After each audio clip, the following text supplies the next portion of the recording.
Welcome everyone to round 2 of today's event, and thank you our distinguished guest speakers, Andra Kinswell, Chris Gay, Vanessa Fleming, and Marilee and Frank Cantelmore for enriching the round 1 session with a highly informative, educative, and insightful presentation.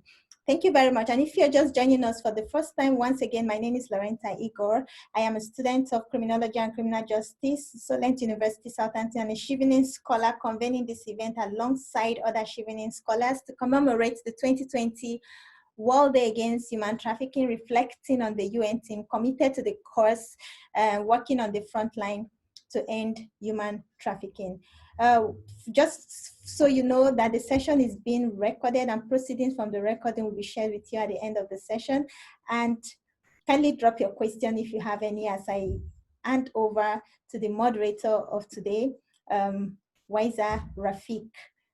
Thank you once again for joining, and enjoy the second round of this event.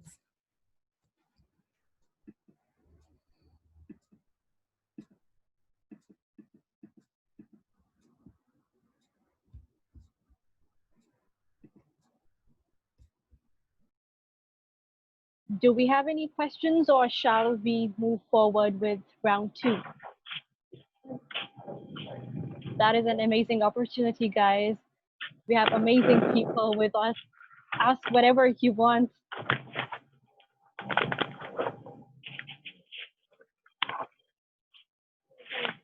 Okay, I think we don't have any questions, so I'll take the opportunity to move forward. Can I please request all the participants that are not talking to please put their microphones on mute to avoid any disturbance? There has been some unnecessary noises. Can I please request people who are not talking? Thank you. All right. Let's move on with round 2. Can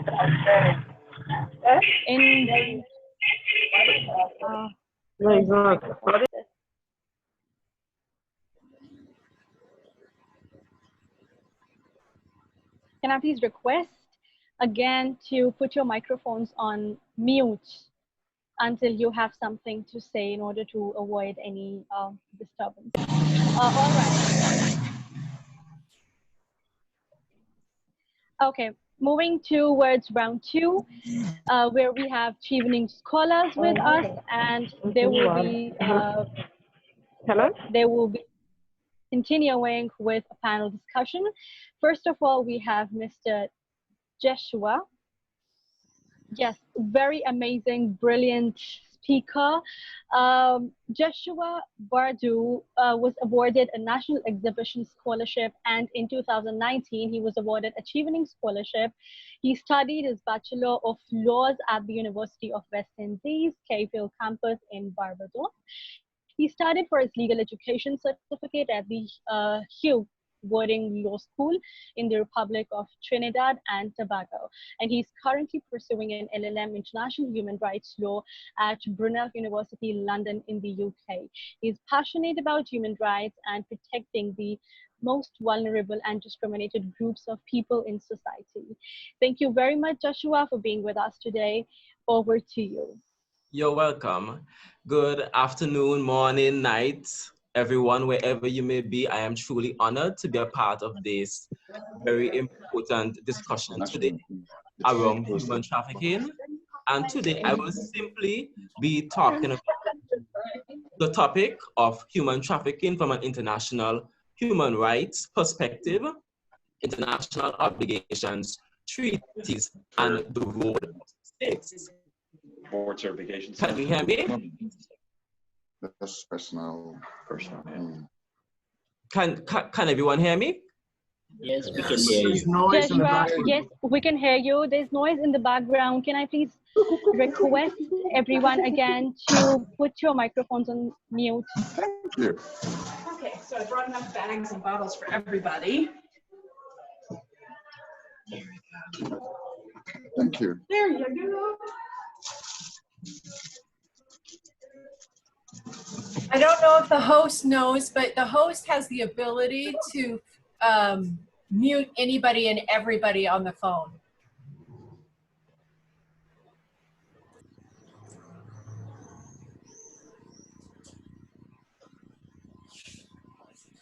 Sorry for the interruption, everyone. Can you please kindly not unmute yourself, because I muted everyone and I kept doing that, but some people are unmuting themselves, please. Thank you. Okay, thank you. So what is international human rights, you may ask? Well, in a nutshell, international human rights law deals with the international legal obligations of states to respect, protect, and fulfill human rights. And one of the main mechanisms through which this is done internationally is through what we may call treaties. And by becoming a state party to these treaties, by signing, acceding, and or ratifying these treaties, a number of different legal obligations arise that states are bound to respect in terms of human rights regarding these treaties. Now, in terms of human trafficking is a very serious and grave violation of an individual's human rights, and it occurs within the jurisdiction of states, whether or not that state is a state of origin, transit, or destination. And in international law, there have been a number of different instruments that seek to address human rights and or human trafficking in one way, shape, or form. The main instrument, though, that which I will be discussing for the purposes of this presentation is the protocol to prevent, suppress, and punish trafficking in persons, especially women and children, which supplements the United Nations Convention against Transnational Organized Crime. This protocol is also called the Palermo Protocol. And under this protocol, states that have become a party to the Palermo Protocol have a number of obligations to respect, protect, and fulfill human rights. The first obligation is to criminalize human trafficking. Basically, states are supposed to create domestic legislation, if there is none already, so that they can criminalize human trafficking as an offense and prosecute the perpetrators who are trafficking others.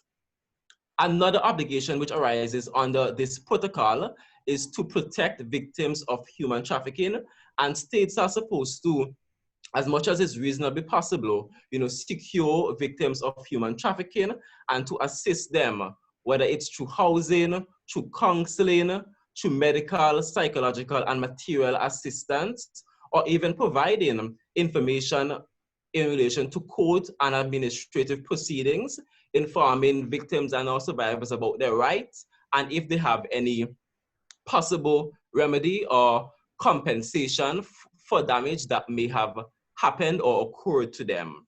Additionally, states have an obligation to consider adopting legislative and or other appropriate measures that permit victims of trafficking in persons to remain in their territories, because it's not everyone who might be able to go back to their country where they have nationality or permanent residence. It might be unsafe, or there might be a risk of torture or even cruel or degraded and inhumane treatment.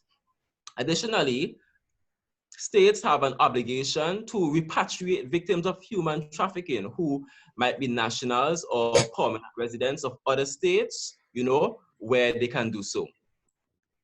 Moreover, states have an obligation under the Palermo Protocol to prevent human trafficking. And they can do this by undertaking a number of measures, such as research, information, and mass media campaigns, and social and economic initiatives, policies, programs, and by cooperating with NGOs or civil society to address the issue of human trafficking.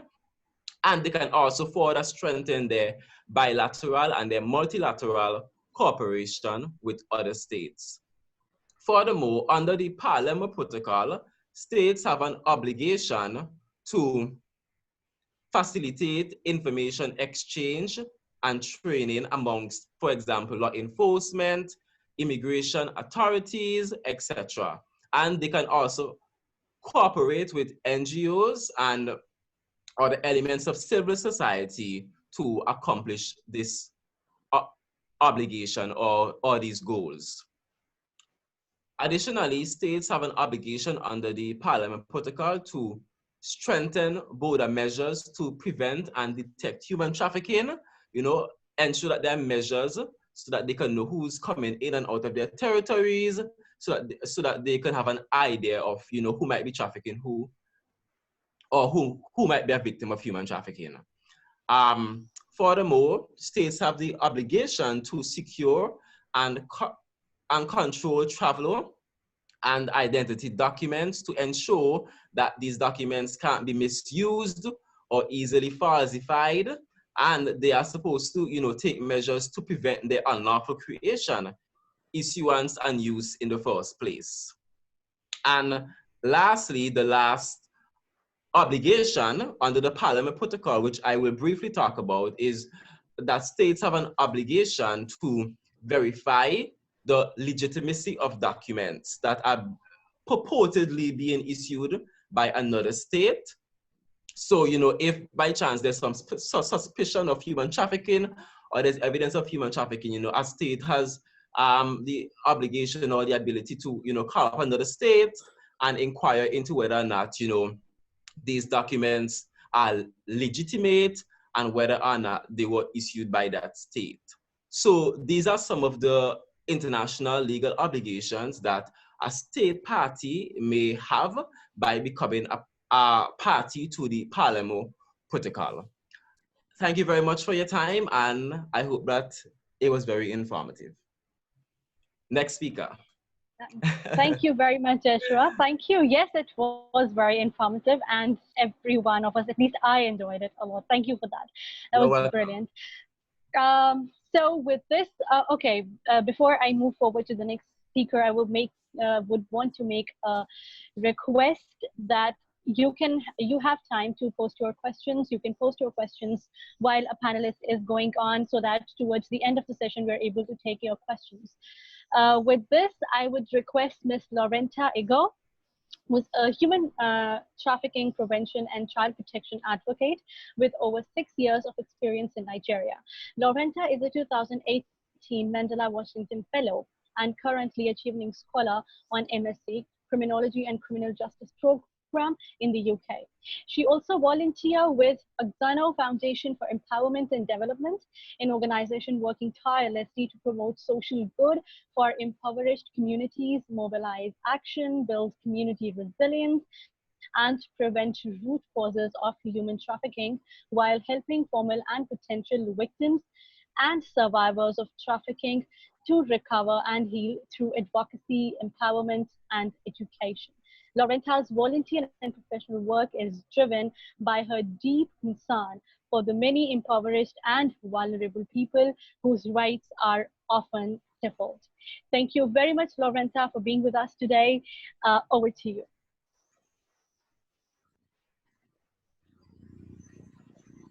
Thank you very much. And once again, I'm really going to say thank you to all the previous speakers. I think you've really addressed and touched on almost all of the areas.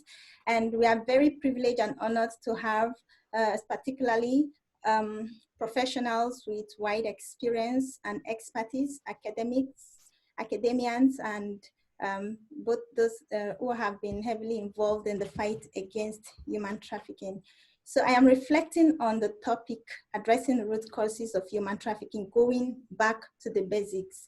But first of all, I just want to give a quick crux of words, follow up from the last presenter about what human trafficking is all about. Like, how significant is the problem? You know, according to the United Nations, at the end of 2019, no less than 40 million people are enslaved in the human trafficking enslavement net. And according to all available indices, there is a corroboration that at least 27% of trafficked persons are women and children. And this year is very significant because it marked 20 years after the entire world came together to criminalize modern slavery, and all the countries across the world unified to conclude that human trafficking should be considered a crime against the state, because it's not just the crime that affects the victims personally, but it has a spillover effect that touches every aspect of the human life. Still speaking on the magnitude of the problem, at least hundreds of thousands of people are being trafficked. The definition of trafficking says you can easily find the parameters or indicators for identifying victims of trafficking. According to the protocol, the trafficking was defined as the movement, transportation, transfer, and harboring of persons by means of threats or use of force or coercion, of abduction, of fraud, of deception, abuse of power, or vulnerabilities of person, or for the purpose of exploitation.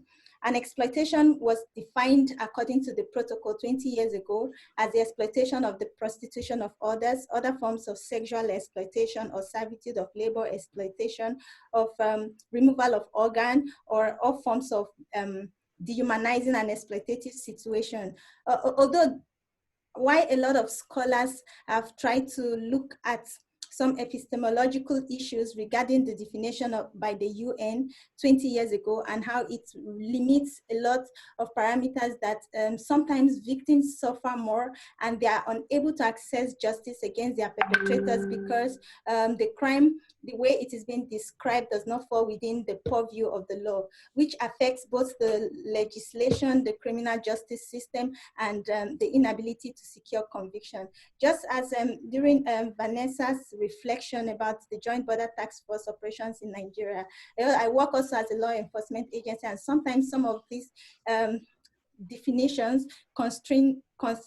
limits the ability to advance in progress in achieving a human trafficking-free nation. And there are a lot of scholars also proposing for the need for the definition to be expanded to accommodate particularly the new and emerging issues. For instance, there are emerging issues on the cyberspace. This year has been one of the worst, most crucial and unprecedented times, and many people are tilting into the visual world, just as we are having this session, a conference at this moment. So it is important that as students and law enforcement professionals working to end human trafficking, also in line of the United Nations Sustainable Development Goal 8.7, and there is a projection that we want to end human trafficking by 2030. But the big question we're asking is how visible is it that in the next 10 years, there will be no slavery, all the people on the streets that are left behind, stagnant gutter, all available indices projects, even women that are suffering from the effects of war in Syria, in Nigeria, across the world. There's no country in the world that has not been affected by the crime of trafficking. So I am reflecting on this topic as it also correlates with my dissertation topic. And then during the course of the last 1 year, I have been taught by some of the most, I've been privileged to be taught under the supervision of very renowned professors who are trying to understand some intricacies relation to understanding transnational organized crime, understanding the importance of going back to the root causes, because that is the project for which I am reflecting on. Now, looking at the root causes of trafficking, it has always been projected as either push factor or the pull factors, like factors that propels people, most times the victims, for instance, because in trafficking, there is the buying, there is the selling, and then unfortunately, human beings have been reduced to mere commodity. And this not only speaks to like a great degradation of our humanity, but it also speaks to our loss of human dignity, which is why every one of us is committed in the capacity that we are in combating the crime in every way that we can. So yeah, many people believe that there have been the vulnerability, many people are exposed in time, their vulnerability have been exposed as a result of certain push factor, which is considered as they are running away from certain situations in their life that is unfavorable, which includes situations of war, of conflict, of civil unrest. For instance, in Nigeria, as I use Nigeria as a case study, I'm from Nigeria, we have so many people who are now considered as displaced persons in their own country because of the consistent the Boko Haram insurgency happening in the Northeast that led to the displacement of so many. As a result of it, they are being exposed, even while in the camp, they fear being exploited in many ways. And the situation is not just limited there. There are many other people who are trying to run away from situations of poverty. And there have been academic debates whether or not poverty should be considered a root cause of trafficking.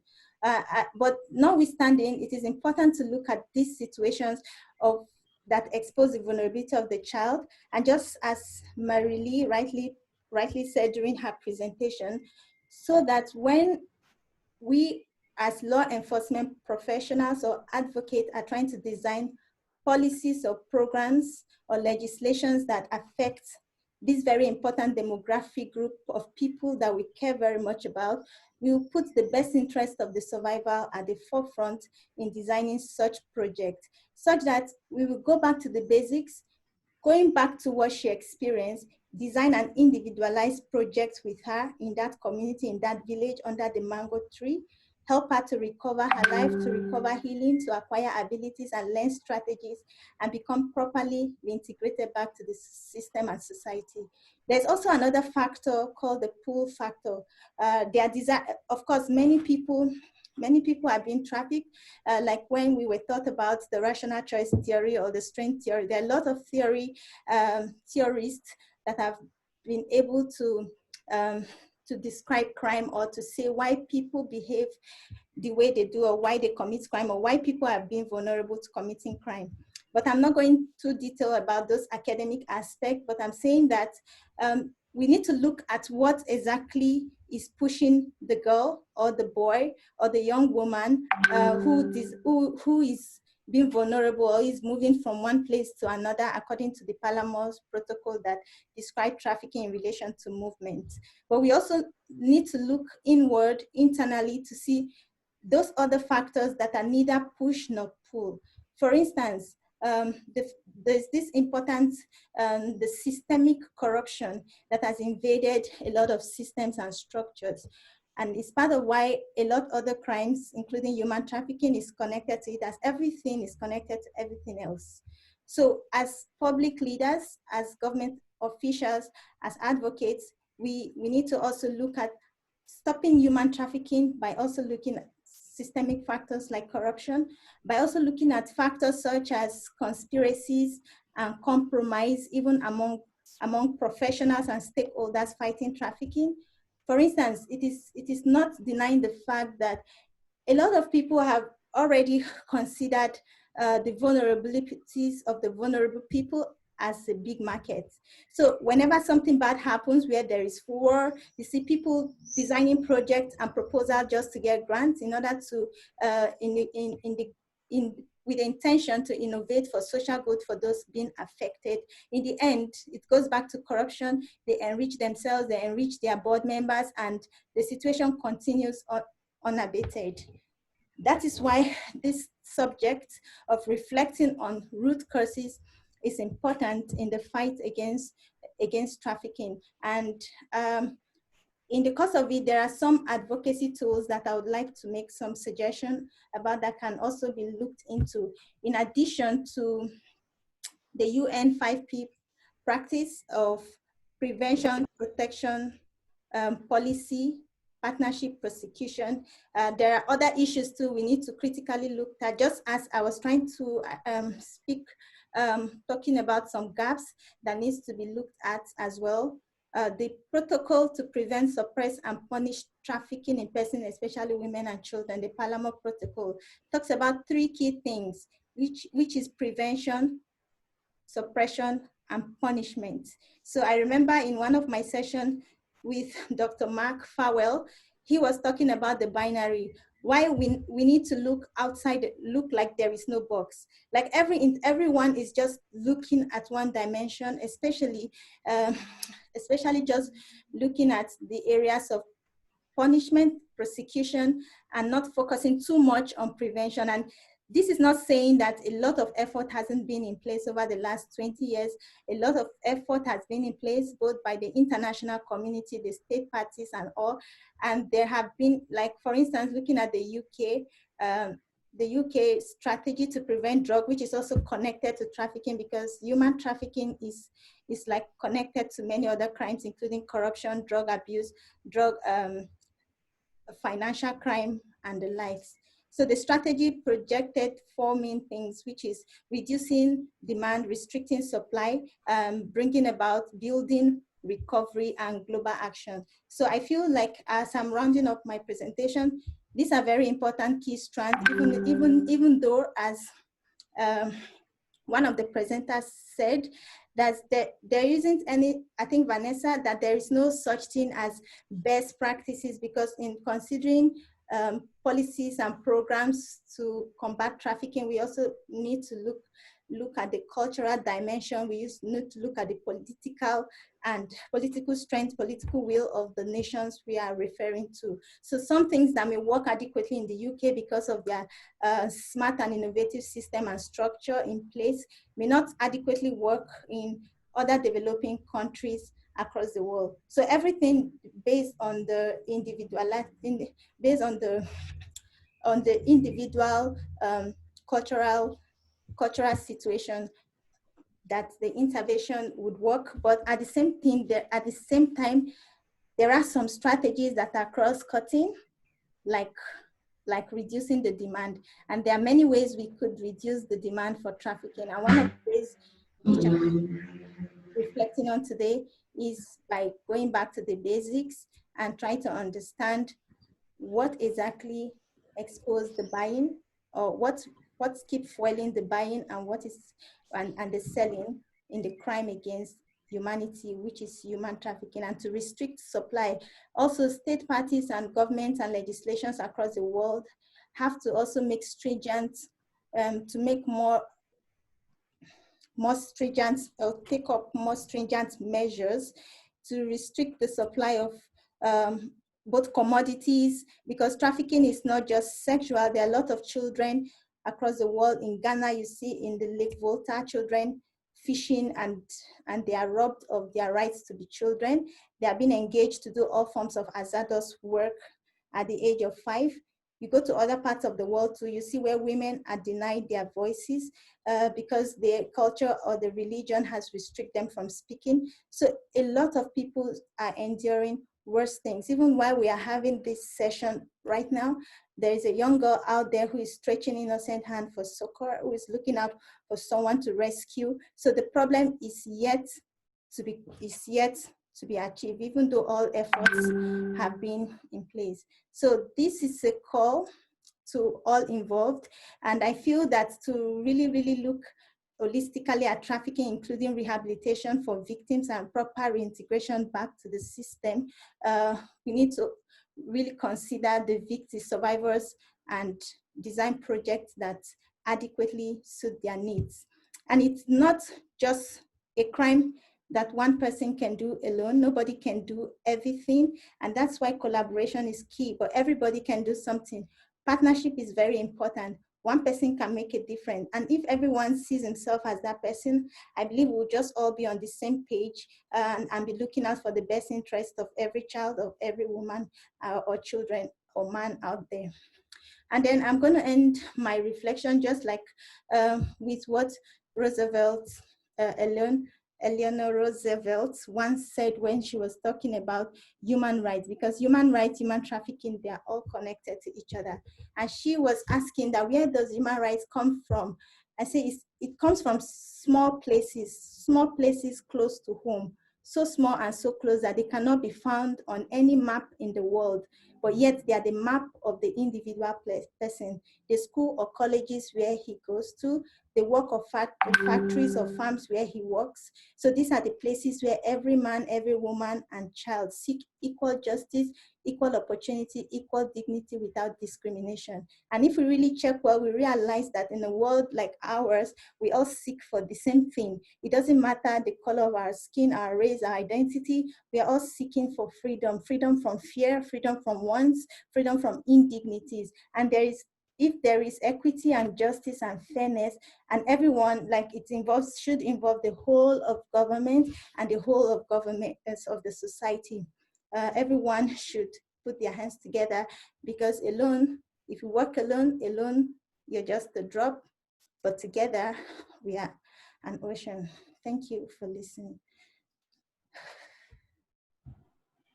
Excellent. Alone, we're just a drop, and together we're an ocean. Super. Thank you very much, Lawrenta, for this amazing discussion. It was very informative and very, very stimulating as well at the same time. With this, okay, we are getting a few questions in the chat box, but I'll be taking questions when this round ends. I would now request Mr. Samuel to begin with his session. Mr. Samuel is a lieutenant in the Nigerian Navy with a bachelor's degree in mathematics. He is specialized in navigation of all forms of warships in the Nigerian Navy. Aside being a navigator, Samuel's zeal to ensuring discipline and curbing crimes has occasioned his decision to double up roles alongside just navigating of ships. Hence, he is also military police and a trained detective in the Navy with several years of experience. He has partook in several military maritime operations, including search and rescue, anti-sea robbery, anti-piracy operations with the navies of US, UK, Portugal, France, Brazil, amongst others. Samuel is currently 2019-2020 Chevening Scholar studying MSc Forensic and Analytical Science at the University of Huddersfield, UK. Aside his military life, he's a philanthropist and a private key player in helping the less privileged. Thank you very much, Mr. Samuel, for being with us today. Over to you. Thank you very much, Rafiq. Sorry, if I can ask the host to probably transfer the, to enable me to share my screen, please. Sure. Okay.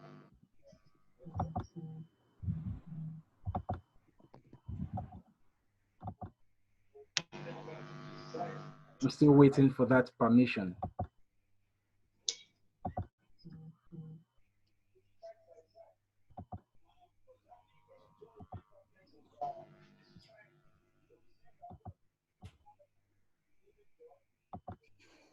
Sorry, Rafiq, I'm yet to get the permission to share my screen.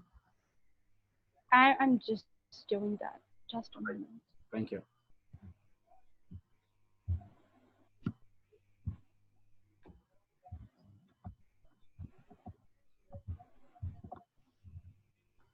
Can you do that now? Not yet. Well, if it's not going to go through, maybe I'll just continue without that.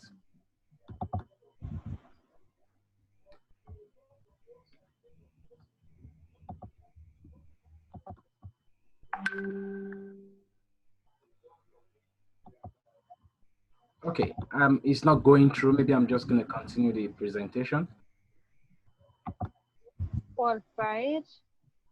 Do I have the permission to continue, Rafiq? Please do. Okay, thank you. Thank you everyone for joining today's session.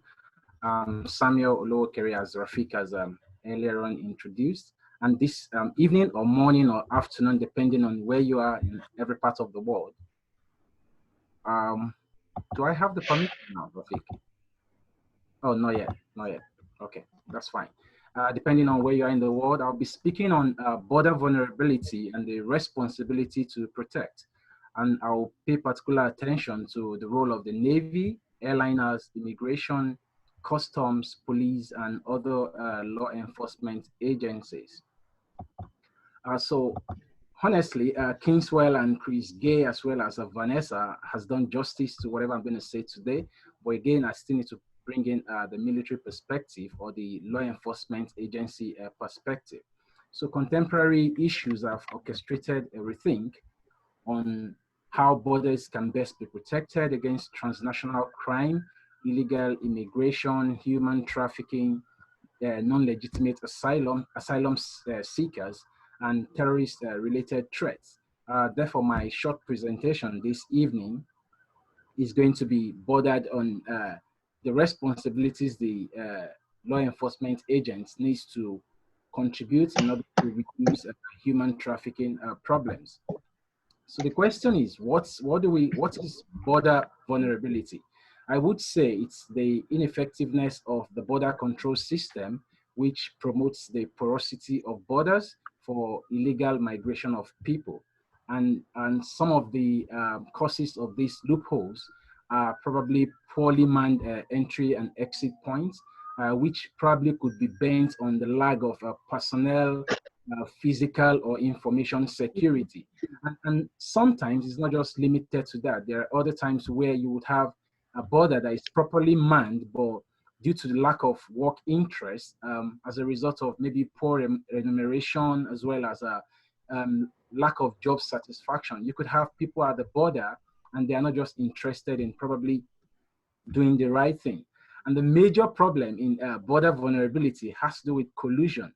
So it's not all about people being at the border. It's not all about people not being at the border. It's about collusion. Like what Kingswell said, human trafficking in its sense is a highly organized crime. So you have both the buyers and the sellers so connected, and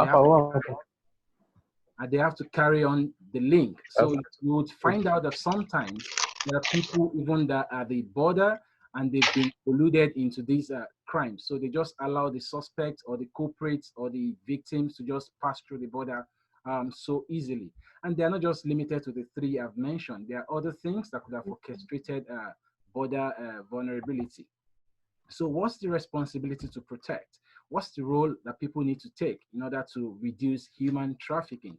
And the truth is, these responsibilities are not exclusively restricted to a particular organization, neither are they restricted to a body or a country. In fact, in its real sense, it's a multidimensional effort that requires a coordinated and concerted effort at all levels. So I would base my responsibility to protect on two major perspectives, and that's going to be the transit responsibility and the entry oblique exit point responsibilities.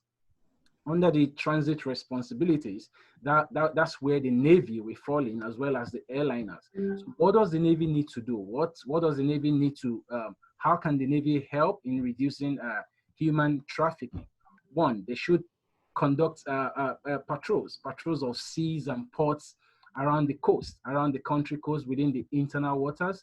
Doing this tend to helps to maintain the robust full presence of the Navy and probably act as deterrents to potential human traffickers.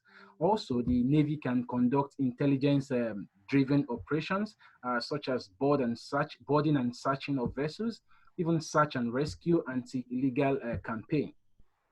Also, the Navy can engage in implementation of satellite tracking and monitoring systems of vessels. Although this looks like something that has been accomplished in the developed country, developing countries are beginning to double up efforts on this. For instance, in Nigeria, we have the RMAC system, which is the Regional Maritime Awareness and Capability Center, as well as the Falcon Eye, which are tasked with the responsibility of monitoring all vessels within Nigerian coastline. I am also aware of a similar facility in Brazil, in Rio de Janeiro, that monitors all activities of vessels within Brazil. So how does this help? All these vessels are probably mandated by IMO standards to have automatic information system. So by that, the Navy can get intelligence of those vessels, and if a vessel is suspected to probably be carrying more than the required crew, the Navy can board those vessels and conduct search in a means to probably reduce human trafficking, if there is any. So the airliners, what roles does the airliners need to play? So airliners, the workers, they should examine travelers and travel documents to ensure that all travels into and out of a country are with the permission of a state. Like the other speakers have rightly said, most times the victims are colluded into doing this. It's not really their wish to get out of their country. They are being either as they are being trafficked by their host. So what can airline do? Airliners can as well. I mean, airliners in the perspective of airports, they can conduct things like appropriate staffing and training to identify persons that probably are traveling under duress or persons that are subjected to forced traveling. And it doesn't really end at the airport, even inside the aircraft while en route.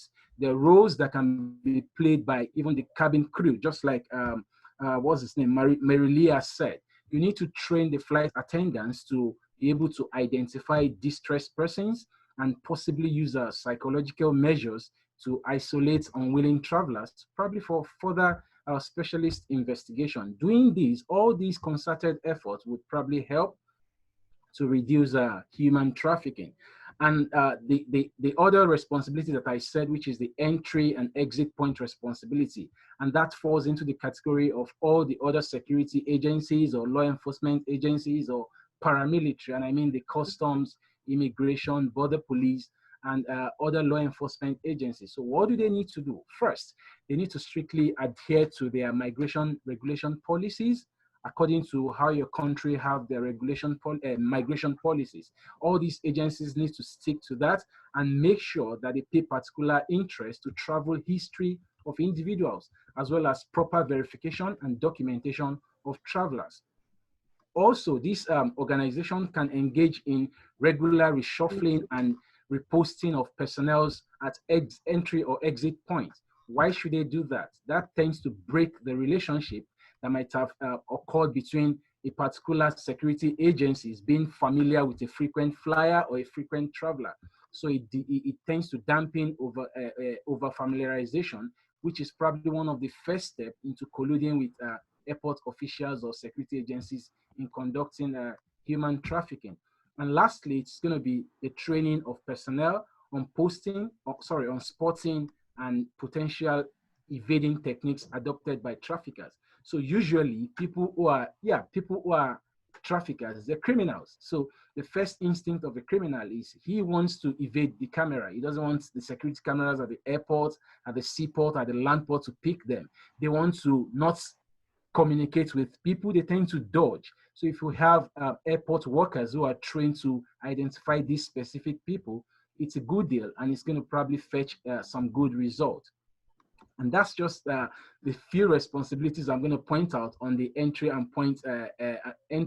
oblique exit point responsibility. So the big question is, how do we get better results? How do we get higher results? How do we get great results? I'm going to leave you with just two major points that I think is going to give a better result to fighting against human trafficking. The first one is usually the joint training and operation of all stakeholders. So if the customer working individually, immigration working individually, Navy working independently, everyone just doing their work independently, at the end of the day, the result will be futile. But if we have organizations who have come together to train together simulation exercises, they tend to perform optimally when the real scenario sets in. And not to waste your time, the last point that I think is very key in the fight against human trafficking is the efficient and effective information and intelligence sharing. That is key. That is important.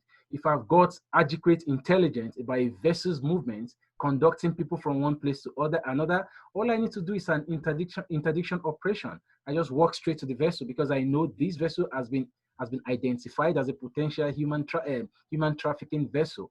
I go in, I board the vessel, and probably arrest the culprit. So countries and organizations need to learn how to share valid information. The more we hide information from each other, the lesser we go down in the fight against human trafficking. Thank you very much for your rapt attention, and I hope I'm able to convey something great to everyone. Thank you. I'm going to hand over to Rafik at the moment. Thank you very much, Mr. Samuel. That was really an interesting session. We are getting questions side by side, and we'll be taking them towards the end. We have a few for you also, perhaps. With this, I would request Miss Basma to begin with her speech. Before I request Miss Basma, I would like to briefly introduce her. Miss Basma is currently a master's student of development and emergency practice at Oxford Brookes University and believes that changes in one's life can lead to a change in the world. She likes to be the voice of the voiceless and to inspire people through actions and kindness. She's a Chevening Scholar 2019-2020 and a Rebecca Dykes Award holder from UK Embassy in Lebanon. Before starting her master's at Oxford Brookes University, she's been working as protection and community-based humanitarian and development professional with UNHCR, UNRWA, and many international NGOs in Lebanon and Syria. She's been actively involved in humanitarian and development work with refugees and asylum seekers for the past 10 years, including working on topics in relation to sexual and gender-based violence, child protection, prevention and response activities, and community outreach and mobilization support programs, including advocacy. We are very happy and thrilled to have Ms. Basma among us today. Thank you, Basma, for joining. Over to you. Thank you so much for this introduction, and thank you so much for giving me the opportunity to share this platform in this very important particular day that we are discussing human trafficking. And as I mentioned in my opening remarks, each one of us have a certain role to learn, to seek knowledge, and then when we get the knowledge and the learning, we have to take action.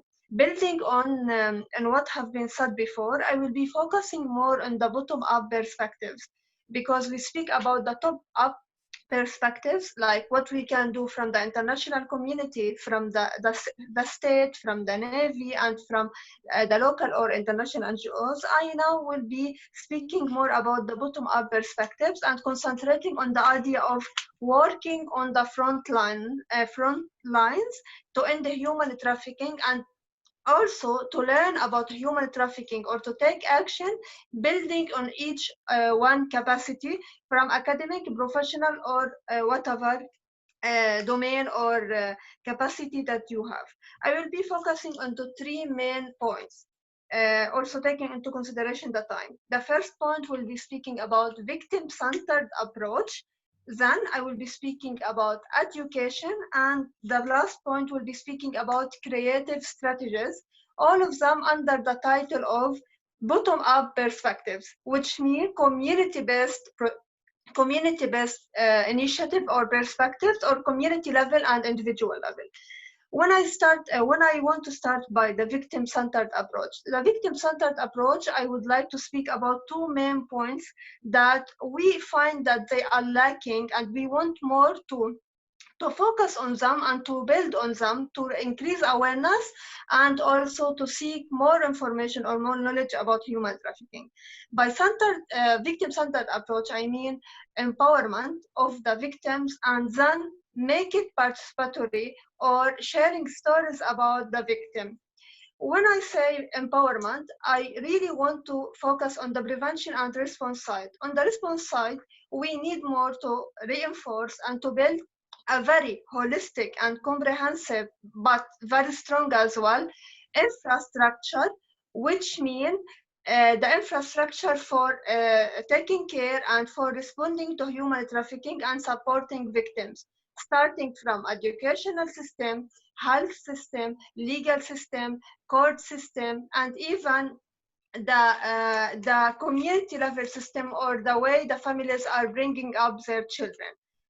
So this is number one. And number two as well, empowerment, which means empowerment on the level of prevention by sharing more stories or helping the victims to learn how to share their stories about trafficking. And the most important part, not only why they were victims, and what happened to them, but how they recover, how they overcome their suffering as a victim of a human trafficking, and what happened during that cycle. So why they become, or they be, as one of the speakers have mentioned about, it's a cycle of hope, from hope to hopelessness. So what happened exactly to lose hope or to go to that kind of hopelessness?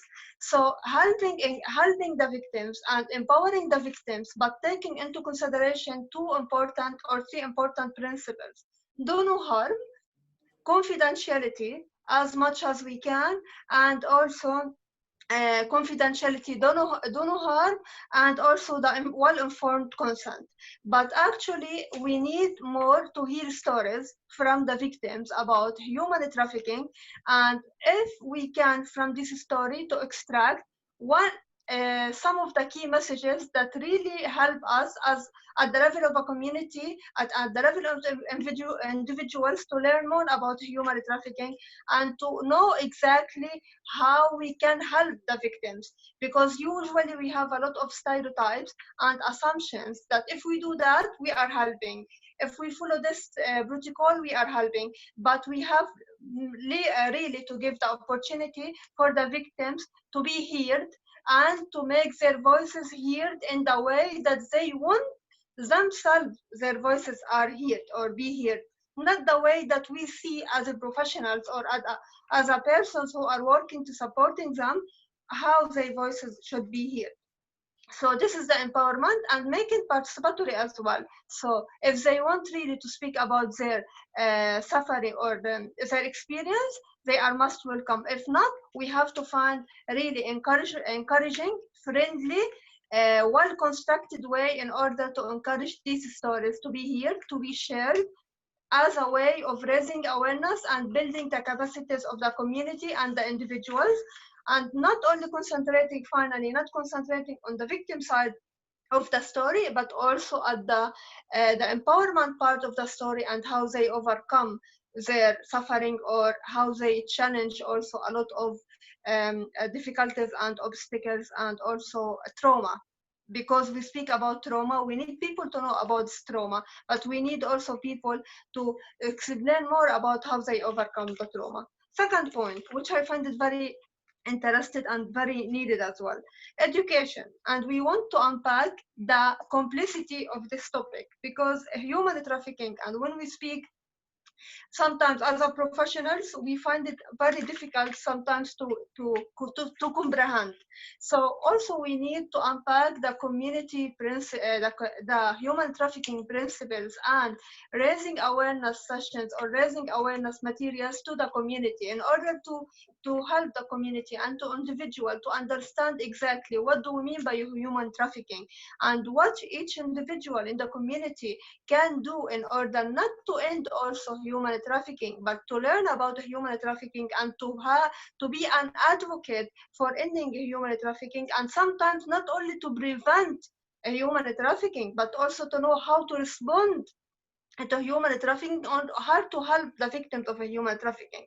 So the idea of unpacking human trafficking concepts and all the experience of the victims is very important for the response and also for the prevention.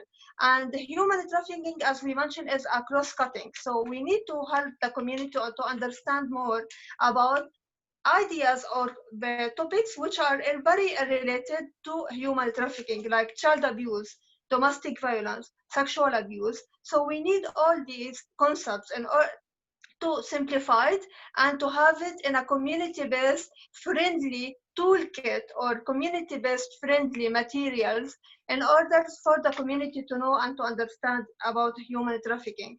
So we need to more, as a professionals and also as a local NGOs, international NGOs, we need to work more, not only about understanding the UN toolkits and a lot of stuff that we have, which is very interesting, but how also we can contextualize these tools and toolkits in order to address the specific needs of the communities and the specific need of particular communities to end the human trafficking. For example, speaking about refugees refugees environment, or asylum seekers environment, or people who are fleeing from their country to other countries. So what do we need actually in order to prevent and to raise awareness with the refugee community itself, and also with the community that is receiving the refugees or the asylum seekers. This is very important because it's a cycle, and we need to understand that that perspective or that concept from the community level and from the individual level, in order to help and support individuals to take actions, or at least to learn about human trafficking, and sometimes not maybe taking any kind of action, just reporting about certain incident. This is a kind of knowledge and learning opportunity. So, and in addition to that, creating safe spaces for people, because human trafficking is a very complex topic in some of the communities. So we need more safe spaces for not only the victims to seek support and to speak about their suffering or their experience, but also for the community to have a safe space to reflect about their concerns and their issues regarding human trafficking, regarding preventing human trafficking, or regarding also responding to human trafficking. So it's really, we need that kind of safe spaces for individuals, safe spaces for people, safe spaces for communities, and for local NGOs, in order to build on the information and the knowledge that we have, for people to be empowered not only to prevent and to know, to understand the circumstances and the information, but also to respond. So safe spaces, and then we need also to be more creative in the way that we are approaching people. And one of the initiative, or one of the suggestion, it can be teaching parents and teaching children about how traffickers are recruiting children, how traffickers are recruiting youth, how traffickers are recruiting women, what kind of, for example, of like, I don't know, incentives, what kind of like promotions, or what kind of information they are giving to the victims. So this, by this, really community, and especially in the schools and in the universities as well, we have to be very creative in finding opportunities and finding proper channels and proper toolkit, proper materials, in order to address each kind of capacity. Like, we need to go to the universities, we need to go to the schools, we need to go to the family community network, to the community structures existing in the community itself, speaking about the tactics and the techniques that the traffickers are using in order to get benefit of the vulnerability. We need to speak about the vulnerability. It's not only always about the economic vulnerability or the social vulnerability, sometimes the emotional vulnerability, the psychological vulnerability. We have to start to address certain concepts and certain topics in the communities in order for people to understand that human trafficking is a cycle, and we can break that cycle if we really, we are very brave. We do have the courage, but at the same time we do have the safety net, and we do have the safe spaces to challenge our ideas, to ask questions, to raise concerns about certain concepts, about certain topics in relation to human trafficking, and in relation also to our understanding of these concepts, and sometimes also to our relation to the culture that we are living, to the situation that we are living, to the natural situation that we are living. So this is really very important. And finally, also going the last point before I stop, creative strategies. We have, it's very important, and because we have a lot of knowledge, we have a lot of information from the national side, from the international side. We need to have creative strategies in order to address certain sectors and certain people in the community at the individual level and at the community level to complement what is happening on the national level and international level.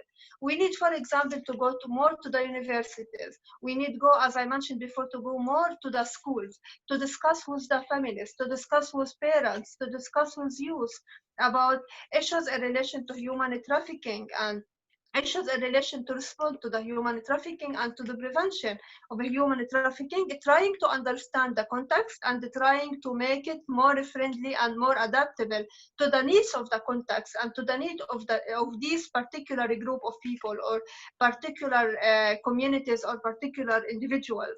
Also, we need to work more with the religious group, religion. We need to understand also, we have to be very creative how we can build a bridge between all these national and international initiatives, discussions, platforms, information and knowledge and toolkit and materials, and how we can really go to the bottom up perspective or to the bottom level perspective and work with more the religious people and the influencer and the communities in order to understand how we can make a bridge between what's going on and what we do have really to work, and how to do outreach for people, how to increase our mobilization, and how to get the benefit of all the community structures that are existing at the level of the family, like family structures, community structures, school structures, women groups, youth group, older group, I don't know, university groups. So we get benefit of all these initiatives, all these groups, all these people in order to mobilize the usage of information and the usage of the materials to the best capacity of the people. So by this also, we try to understand more about what are the gaps and what are the challenges that really we have in our field, in our community, and what we can do in order to bridge and in order to overcome these challenges.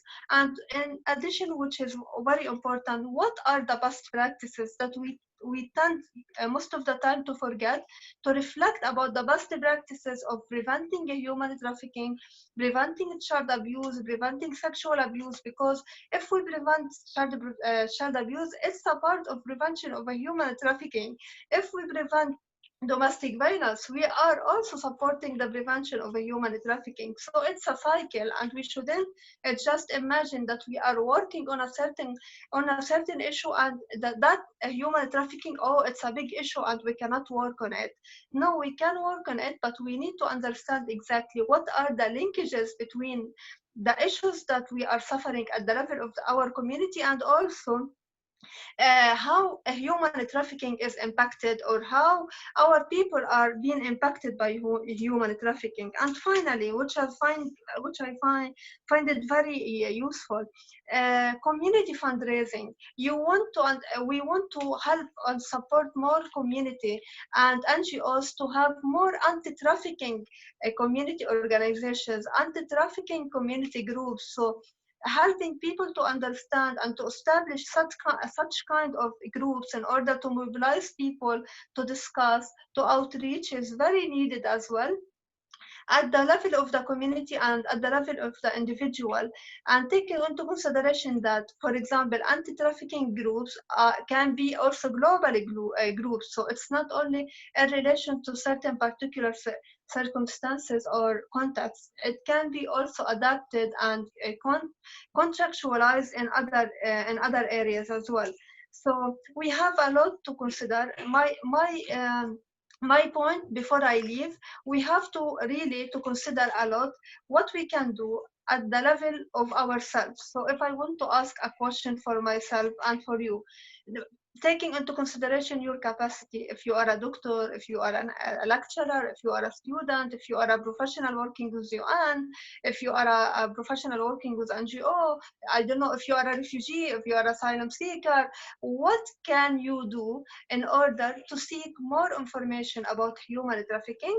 Then when you get this kind of information and knowledge, what you can do in order to prevent human trafficking, and what you can do if you know that a certain victim is suffering and he or she or they need your support. So what you can do as individual, and then reflected when you do that kind of action, what is your role in helping your community and your society in order to uphold these individual initiatives at the level of the community, and also consider as a part of your community and in your community what your community is going to do in order to support the initiatives, or what the community role in preventing, responding, and supporting the victims of human trafficking.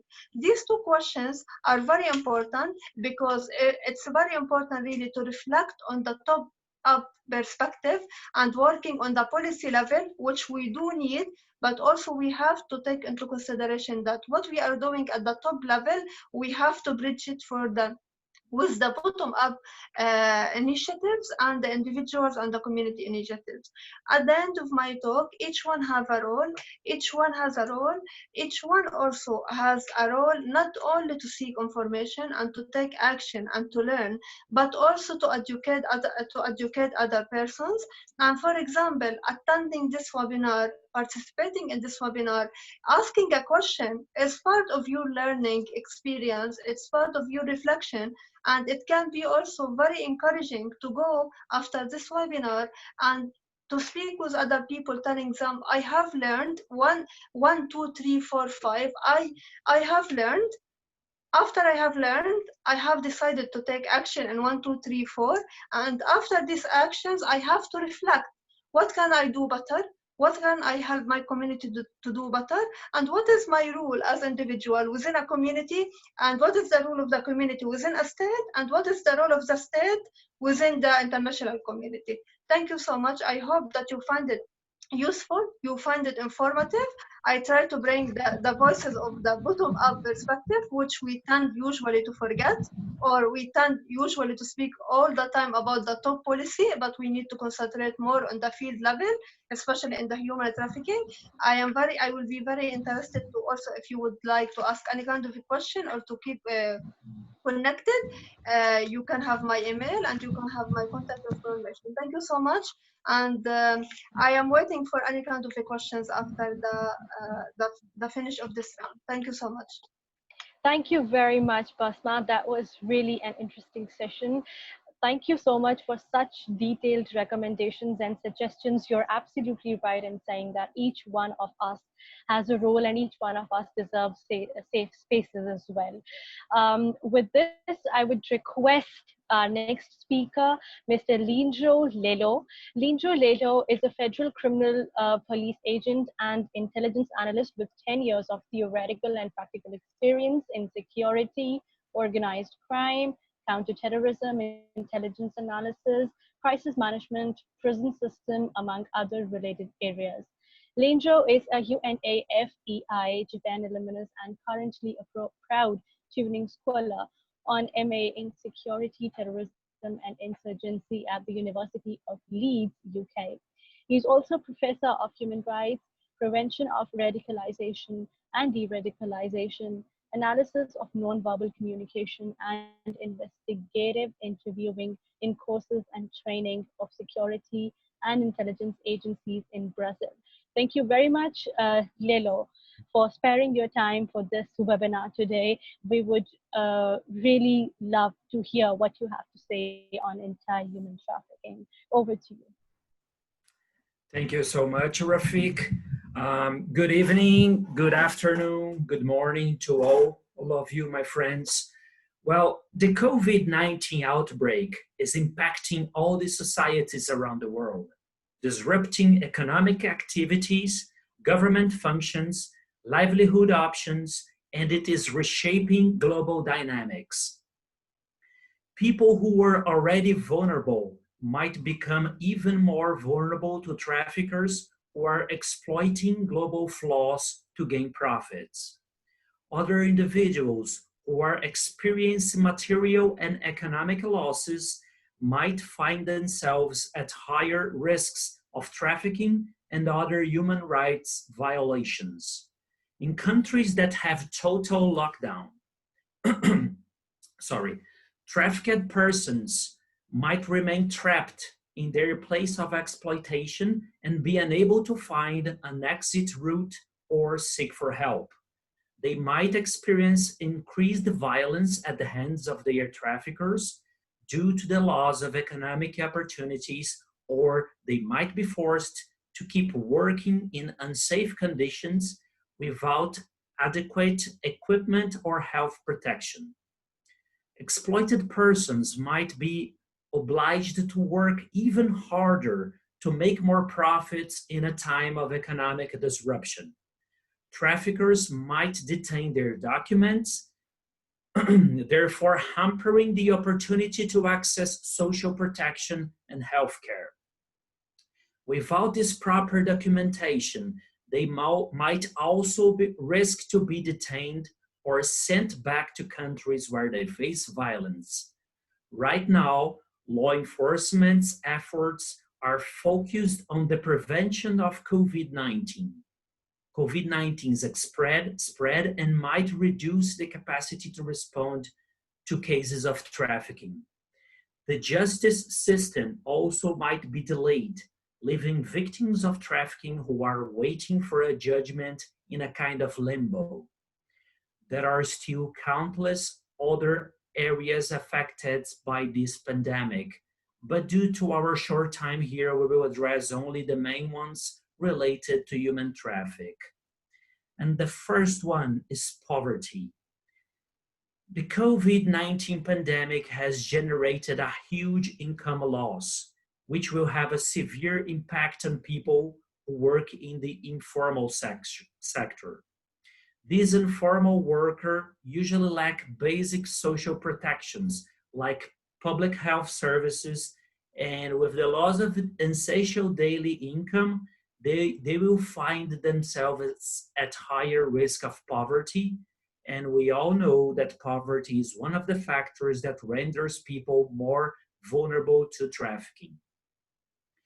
As a response to this individual vulnerability, governments should provide support for the most affected populations, especially informal workers, in the form of cash transfer, access to credit, wage support schemes, which would prevent them to seeking exploitative jobs.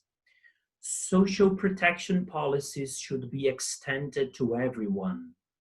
States also should make efforts to ensure that formal workers and their companies do not fall into informality as a result of this economic crisis. The other point is the vulnerabilities linked to the migration status. The COVID-19 pandemic has had a huge impact on the migration status of workers, including seasonal workers who lost their jobs or were restricted in their movements, or even because the activities they were employed in had ceased to operate. Although many countries have been promoting measures to regularize migrants, many of them are or were left without protection, and therefore they're likely to become victims of traffickers. Migrant domestic workers, mainly women and children, are at a particular risk of exploitation, violation, and abuse. During the lockdown, domestic workers might be obliged to work extra hours since entire families are staying home, or even worse, they are required to take care of people infected with the new coronavirus without adequate protection. As a response, governments should consider extension of temporary work permits to allow migrant workers to access social protection policies. States should not suspend labor inspections due to the COVID-19, and inspectors should be trained to recognize cases of exploitation. They also should make sure that all the workers are provided with adequate health protection equipment. Governments should facilitate access to justice for victims of trafficking and exploitation, and justice systems should use online tech to reach all these people. States should not detain, charge, or prosecute exploited persons for irregular work or irregular residency status during the pandemic. Now I'm going to talk about restrictive migration policies. And due to the necessity to protect public health, most countries in the world have implemented total border closures. Asylum seekers, trafficked persons, and refugees might be affected by the border closures and find themselves trapped in conflict zones and exploitative situations. Some governments are taking advantage of the crisis to adopt harsher migration policies that could stay in place long after the pandemic. The restriction to or ban of asylum procedures can have a long-term impact on victims of trafficking, since a prolonged situation of irregularity exacerbates vulnerabilities.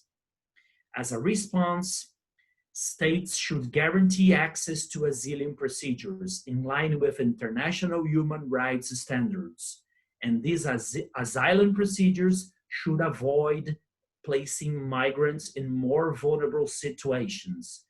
They should not be detained in crowded facilities in unhealthy conditions, especially during a global pandemic.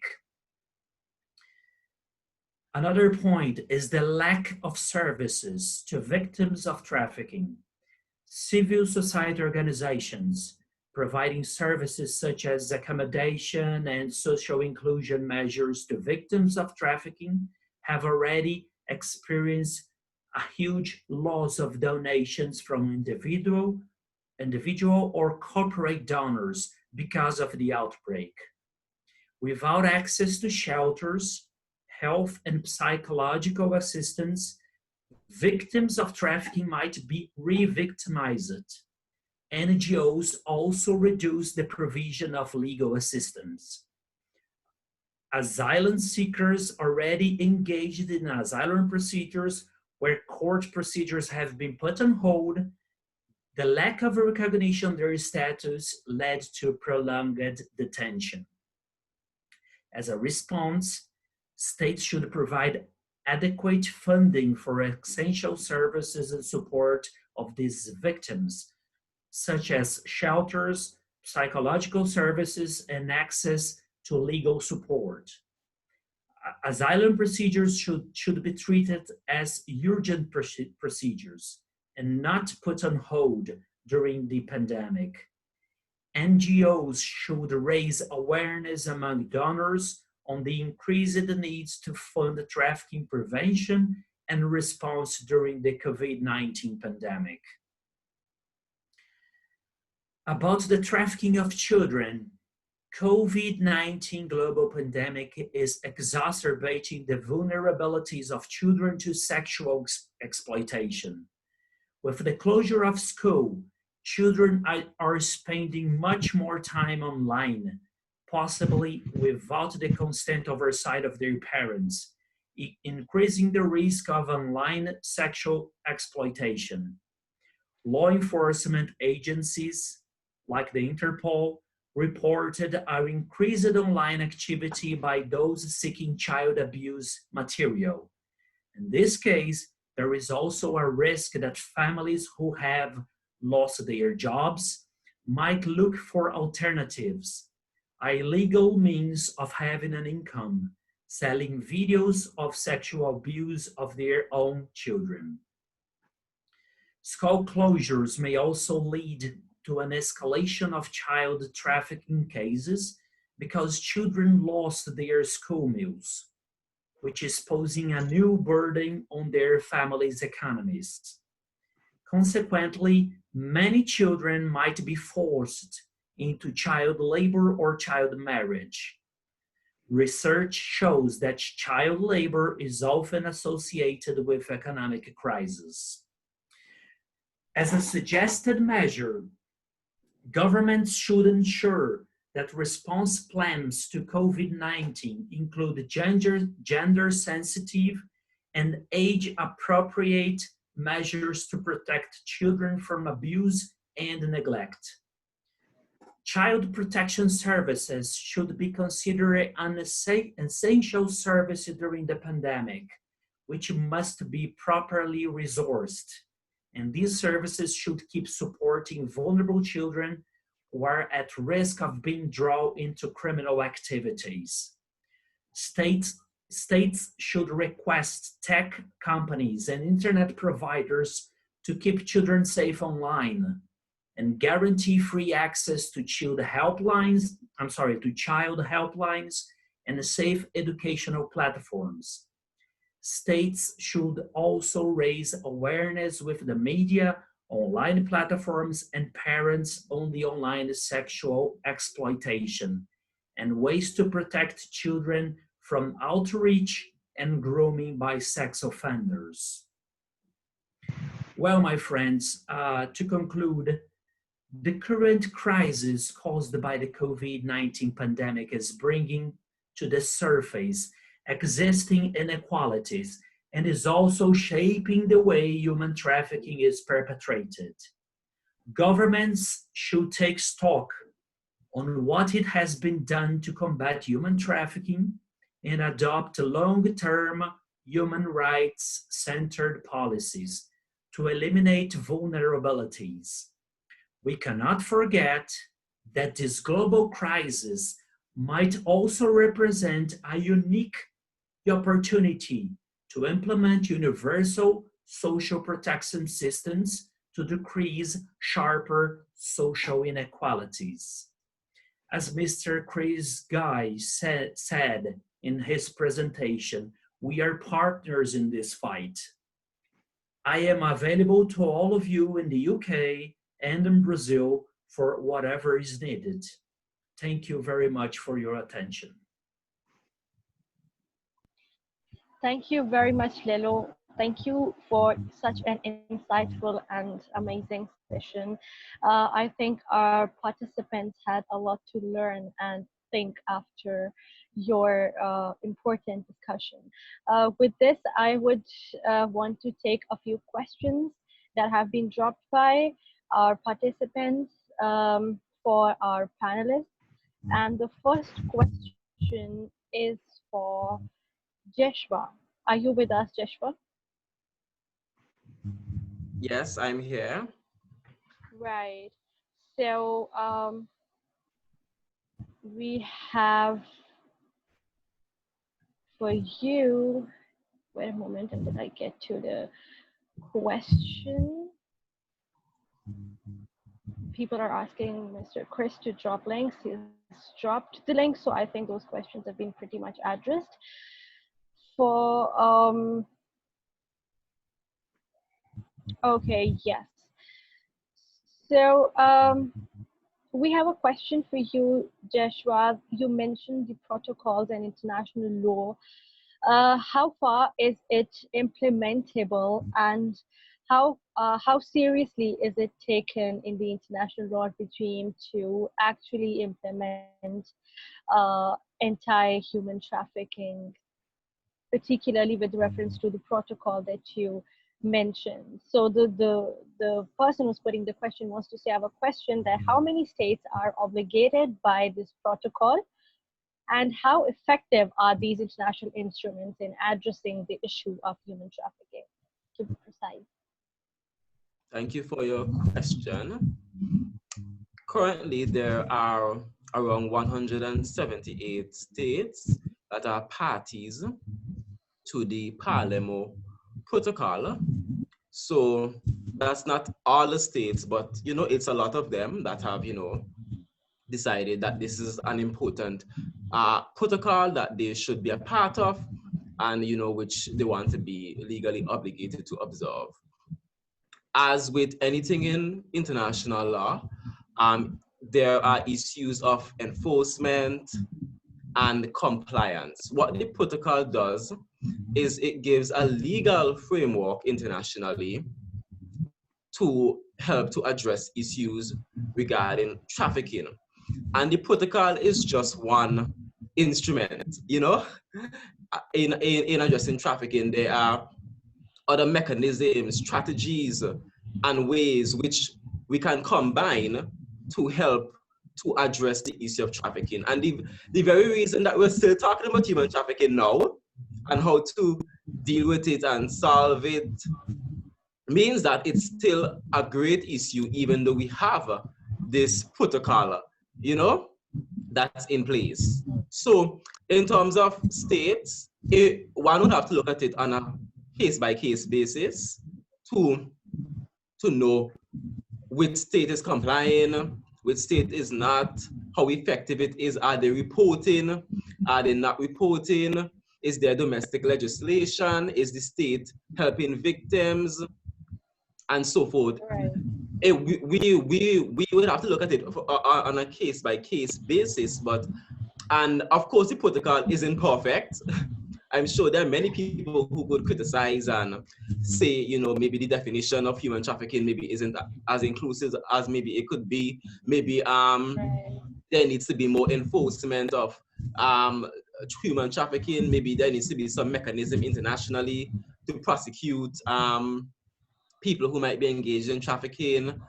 You know, maybe there are many different arguments and criticisms regarding the protocol, but it's not perfect, but at least it's a foundation that we could hopefully build upon in the future, and it's a framework that we can currently work with to help to deal with and address the issue of human trafficking. But there's always room for improvement, and the protocol is no exception to that. Thank you. Absolutely, very well said.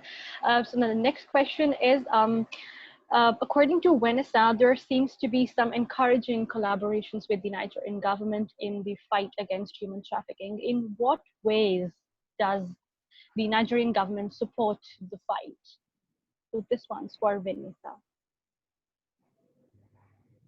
So I think the will of the Nigerian authorities is very strong, and there's a great deal of knowledge and experience, but knowledge and experience on their own aren't really enough. So law enforcement agencies in Nigeria in general are underfunded by government. So I think there are some areas that could be improved to make some of the positive changes over the last few years to ensure that they're sustainable for years to come.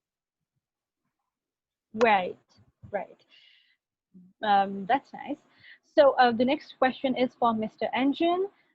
Thanks so much for your presentation and the work with the Navy. Could you say a little more on the dilemma of hope and hopelessness for the victims of trafficking? All right. I think Basma has also shed some light on this, but Mr. Engine, please, if you want to say something on this.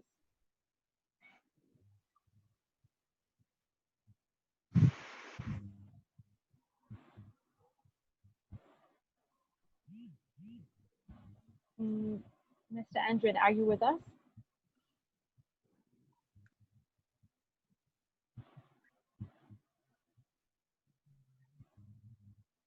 Oh, okay. I think, Mr. Engine, are you with us? Okay, I think he's not with us, or probably not. Yeah, just go to here.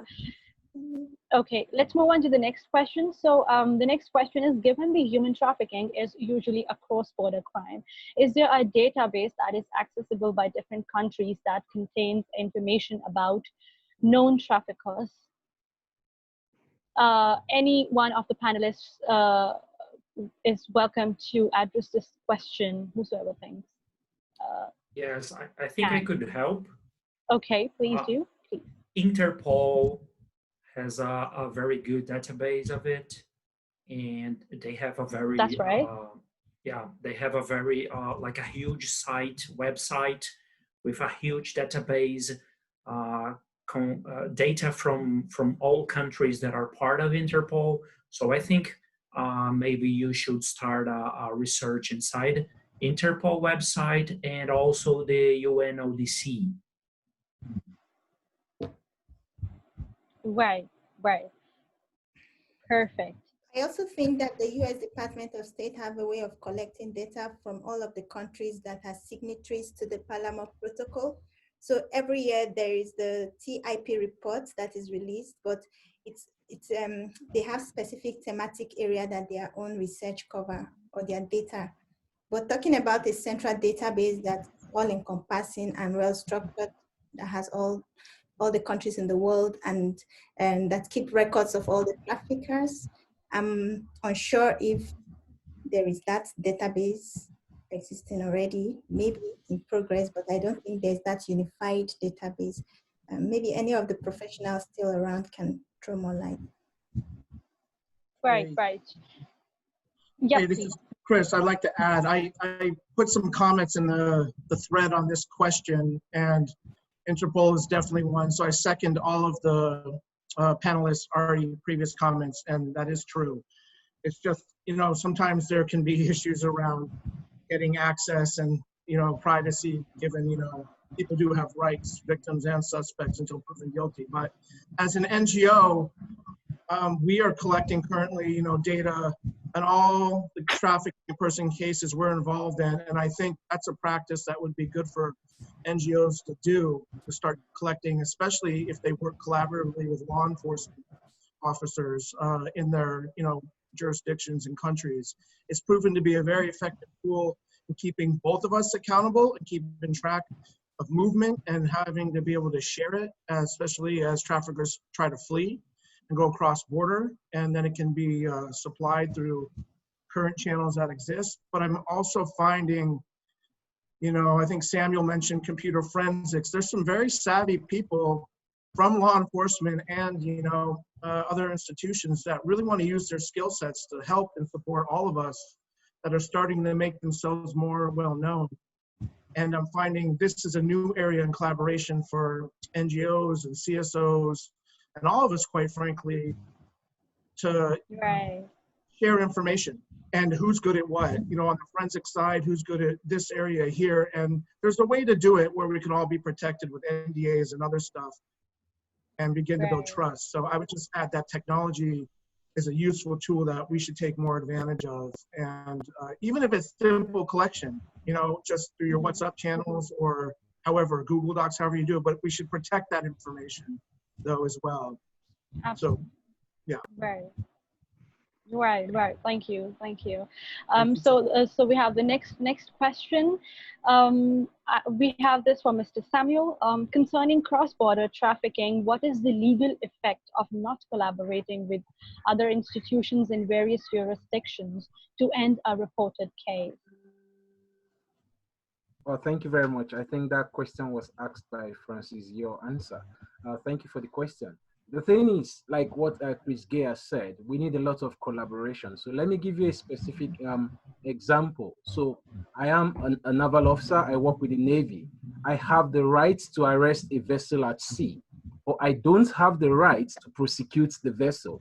So the prosecution of vessels or even persons at sea is vested on the Nigerian police. So if there is a good collaboration between the Navy and the police, it makes things quite easy. So I can transit my culprits to the police, hand over the suspect. If it entails we looking after the vessel during prosecution, fine. But you'll find out that if the Navy arrests a culprit, for instance, and hands over to the police, and the police are not ready for the case is just going to remain in court. And Vanessa said something like that, where you have cases lingering in court for a long time. So collaboration is in fact, I would consider it as one of the most important elements to deal with, because you could do your job very well at your quarters and the next person is just sleeping on the legs. So you just see yourself that there is no encouragement, there is no result. So we need to collaborate with each other. It's as important as getting out there to arrest the culprit in the first instance. Thank you. Right, thank you very much, thank you. So the next question is, how do we manage victims of trafficking and displaced people within the context of safe migration? Basma, if you could please respond to this question, or any one of our learned panelists, please. Yeah, if I can, yes, because I didn't get it. I read it, but I'm not able to understand what's exactly is requested from this question. Okay. Do we have someone else to please say something on this? How do we manage victims of trafficking and displaced people within the context of safe migration? If I can just make a quick comment. Sure. in managing the migration or supporting the refugees or asylum seekers, it's important not to differentiate between, for example, or to start to categorize people under certain kind of categories. So this is a certain intervention for human trafficking. This is an intervention for, I don't know, for refugees. This is another intervention for asylum seeker. Yes, it's very important to pay attention that each person has a specific kind of vulnerabilities, but at the same time, specific kind of capabilities and capacities, and it's very important to make sure and to understand that people can be trafficked, and they are not willing to speak, or they are afraid to speak up, or they are afraid to ask for support. So as a professionals who are trained to support refugees and asylum seekers, we can, for example, we are trained about certain kind of signs or symptoms in order to just to have kind of feeling that this person might be trafficked or might suffer a human trafficking experience. But if people really are not able to come to us and to ask for support, it's very difficult to go directly to the person and saying, oh, okay, we feel that you are trafficked, so we need to give you a certain kind of support. And this is the importance of safe spaces. So encouraging people to have safe spaces, so they are feeling safe, and making sure that their information are keeping confidential, keeping private. So that's why people maybe are encouraged to speak, to seek support, or even to seek knowledge. But it's not always in the best interest of people to start to differentiate or to categorize people, refugees or human or the victims of human trafficking. But it should be in our head all the time that refugees or asylum seekers might be also a victim of trafficking, and they might need a specialized intervention, a specialized counseling, and more understanding of how to deal or how to encourage them to feel safe and to speak up if they want to speak up and to seek support. I hope I answered that question. Perfectly. Yes, thank you so much. So we have last question. After this last question, we'll move to the round table with the academicians from US and UK. The question says, are strict immigration policies by many countries occasioned by COVID-19 not an advantage to the fight against trafficking in person? That's an interesting one. Who would want to say something on this? Anyone from our panelists? Sure. I'm happy to respond to that. Please. I mean, this is Chris. I would respond the opposite, just to be blunt. In my experience right now, and since COVID has started, the strict immigration policies, they may prevent spreads of COVID in some ways, but in other ways, when we're talking in this current dialogue focusing on trafficking persons, they've been an extreme disadvantage to victims and to various cross populations, such as smuggling of migrants and domestic worker populations, and all these people, particularly in my field from Africa to the Middle East. We are overwhelmed with, I can't tell you, thousands, and the voices that reach us, and the desperate situations they are put in, and the cramped conditions, or just being tossed out of homes because of these strict policies, have left them starving right now, has left them voiceless, have left governments completely overwhelmed and incapable, or they're just not showing any political will to do anything. And as an NGO, we've also lost funding because of the pandemic and our ability to travel, to move investigators quickly. And so, in short, I don't see it as an advantage. I see it as a disadvantage. It's leading to increased vulnerabilities and trafficking because criminals are exploiting it. So I hope that makes sense. Right. Thank you. Thank you so much.